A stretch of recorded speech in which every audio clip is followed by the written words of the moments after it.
Hello guys, कैसे आप सब लोग। मेरा नाम विशाल शर्मा है और आपका दी यूनी एकेडमी पे एक बार फिर से स्वागत है।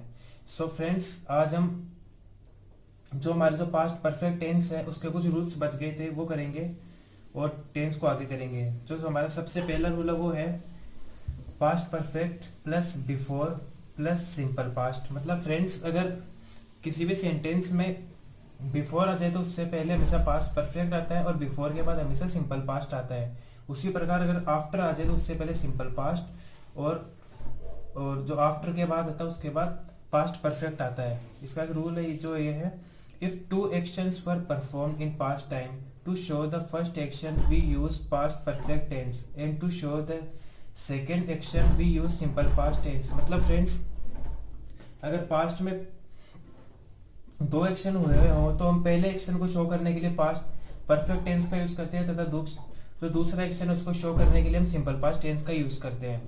सो इसमें जो इसका जो पहला रूल है, इसका जो एग्जांपल से समझते हैं वो है the patient had died before the doctor reached. मतलब फ्रेंड्स, डॉक्टर के आने से पहले ही जो पेशेंट है वो मर चुका था। सो जो पेशेंट के मरने की जो क्रिया है वो डॉक्टर के आने से पहले हुई, इसलिए हमने इसमें पास्ट परफेक्ट टेंस का यूज किया। इसको हम ऐसे भी समझ सकते हैं कि बिफोर के पहले हमेशा पास्ट परफेक्ट आता है जैसे कि ऊपर लिखा है, और बिफोर के बाद सिंपल पास्ट आता है। उसी प्रकार इसको हम इन्वर्जन फॉर्म में ऐसे भी लिख सकते हैं, before the doctor reached the patient had died. So friends, before के बाद जैसे कि हम जानते हैं कि सिंपल पास्ट आता है, तो इसमें भी सिंपल पास्ट है, before the doctor reached the patient had died. इस जो कॉमा है इसके बाद पास्ट परफेक्ट टेंस है। इसके बाद फ्रेंड्स दूसरा एग्जांपल है, the train departed after I had reached the station. So friend, इसमें भी हम ऐसे समझ सकते हैं कि आफ्टर के पहले तो सिंपल पास्ट टेंस आता है और आफ्टर के बाद पास्ट परफेक्ट टेंस आता है। तो इसमें भी ऐसे द ट्रेन हैड डिपार्टेड, ये एक सिंपल पास्ट टेंस है। After I had reached the station, ये एक पास्ट परफेक्ट टेंस है। इसको भी इन्वर्जन में ऐसे लिख सकते हैं, after I had reached the station the train departed. Okay friends, और जो अगला रूल है वो है simple past plus when plus simple past. मतलब फ्रेंड्स, अगर किसी भी पास्ट टेंस में अगर वेन आ जाए तो उसमें वेन से पहले भी सिंपल पास्ट आता है और वेन के बाद भी सिंपल पास्ट आता है। जैसे कि I was busy when he called me. So friends, I was busy और ही कॉल्ड मी, इन दोनों को वेन से जोड़ा जा रहा है, तो ये दोनों ही जो सेंटेंस है वो सिंपल पास्ट में होंगे। तो ये दोनों ही आई वॉज बिजी और ही कॉल्ड मी दोनों सिंपल पास्ट है।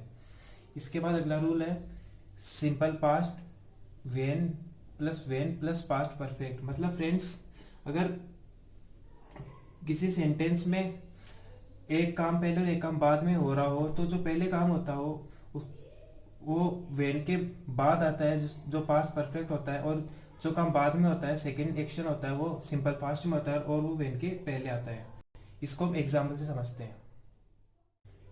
सो फ्रेंड्स, इसमें जो एक एग्जाम्पल से समझते हैं, he entered the room when the painter had left. So friends, इसमें भी वेन के बाद हमेशा पास्ट परफेक्ट टेंस आता है और वेन के पहले सिंपल पास्ट टेंस आता है। तो इसमें ही एंटर्ड द रूम, ये एक सिंपल पास्ट टेंस में है ये सेंटेंस, और द पेशेंट हैड लेफ्ट, ये एक पास्ट परफेक्ट टेंस में है।